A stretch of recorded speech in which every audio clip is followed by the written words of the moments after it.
Kira strode forward and took the massive spear she'd conjured from its place in the air. The ashes and blood had come to rest, creating the massive weapon. The sound of thunder filled the sky as she took hold of the spear, twirling it in one hand. Lightning flashed down from the sky. A cruel smile cracked across Kira's face as she moved towards the shelf's edge. As she moved, her body began to transform. Dark scales formed up and down her arms and legs as they extended in a disjointed way. At the sound of thunder, Margo turned from the solemn woman she'd been shaking. It seemed as though the sky had darkened significantly in the last few seconds. A massive shape towered up from the rocks, grotesque and unnatural.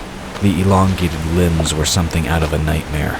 The creature's head looked as though it came from the deepest pits of hell, with eyes that glowed a livid red, and in its hands a massive spear of black ebony sat poised, ready to be hurled into the air. Puny mortals! Kira's voice issued from the creature's mouth, only it didn't sound quite like Kira's voice anymore. It was deeper, darker, and seemed to echo around the stone city, or what was left of it. It was almost as if her soul had been wrenched from her body and was forcefully put into something else. The agony of 1,000 deaths echoed in her words. You thought to use me, and now you are the ones to die. Hearing those words, Madame Millard trembled. Hesitating, she looked up with horror as her face went dead white.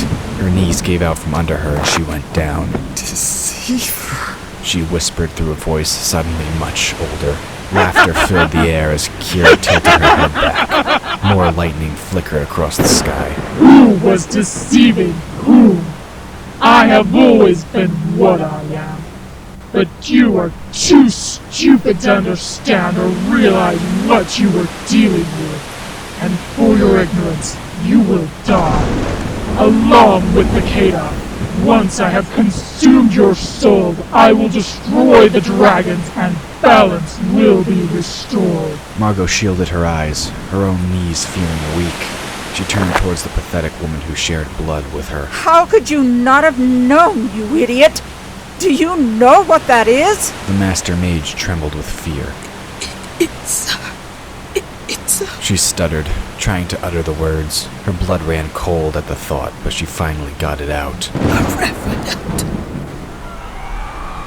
Tyler felt the world fall away from him as the ground trembled below. But before he could make any true sense of what was happening, he saw lightning rip through the sky. Towering over the gates stood one whom he'd learned to fear. His heart felt cold as he realized what the creature was doing.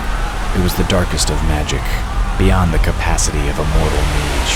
He'd never seen such a ritual practiced before, but recognized it from descriptions out of the ancient books. White-hot anger burned inside him once more, causing the air to ripple with the heat. Those mages who had swarmed to stop his progress to the gates fell back as the temperature increased. With a mighty roar, Tyler transformed into his dragon self. Pushing off, he flapped his massive wings to gain altitude. The upsweep of his wings sent mages and debris flying around him.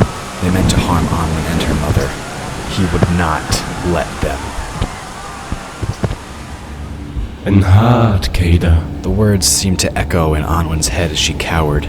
Was the ground still shaking? Was the loud rumbling still going on? She couldn't tell.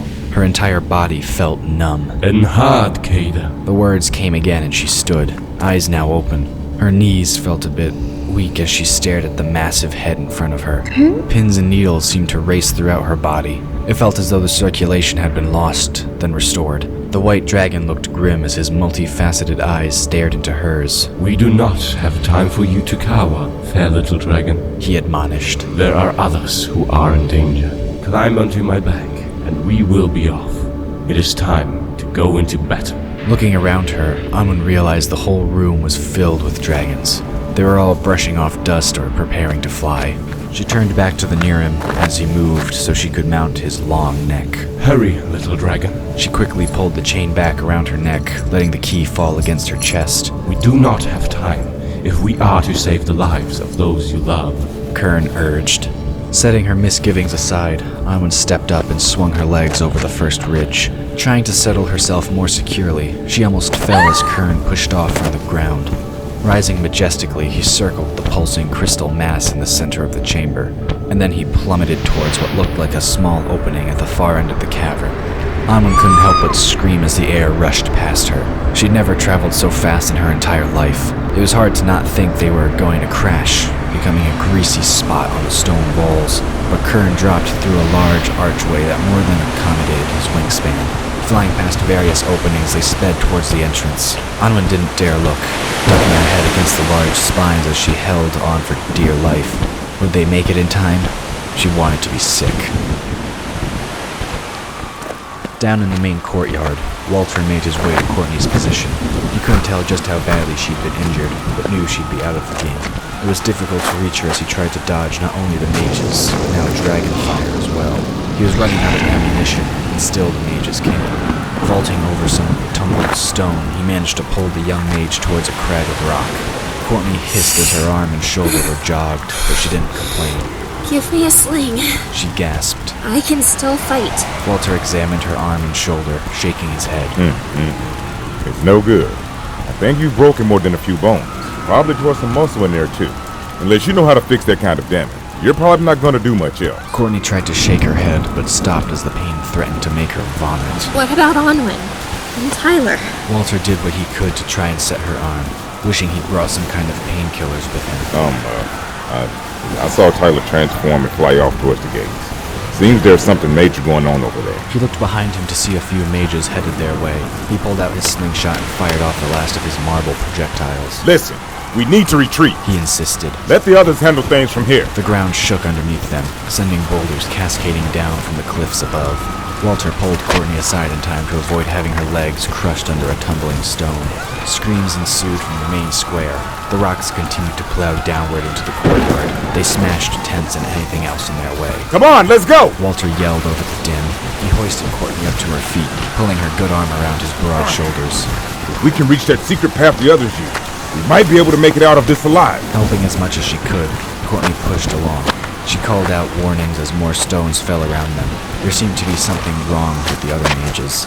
They now cowered in what looked like fear, but the two had no time to really consider what was going on around them. They had one priority, and figuring out what was frightening the others wasn't it. The Revenant raised her spear even further as she prepared to hurl it towards her victim. Kingdom, your soul is mine! With one swift motion, the spear left her disjointed fingers. It flew like the wind towards the space in front of the gates. At the last possible moment, Madame Millard jumped in front of Margo, her arms spread wide as if to shield her. The long spear pierced through her heart as Margo was knocked to the ground under the overweight mage. The weapon glanced off the stone beneath them. Thrown off course, the ground cracked the spear shaft as the dark shape hit the stone beneath the two women. It splintered, then shattered into a million pieces.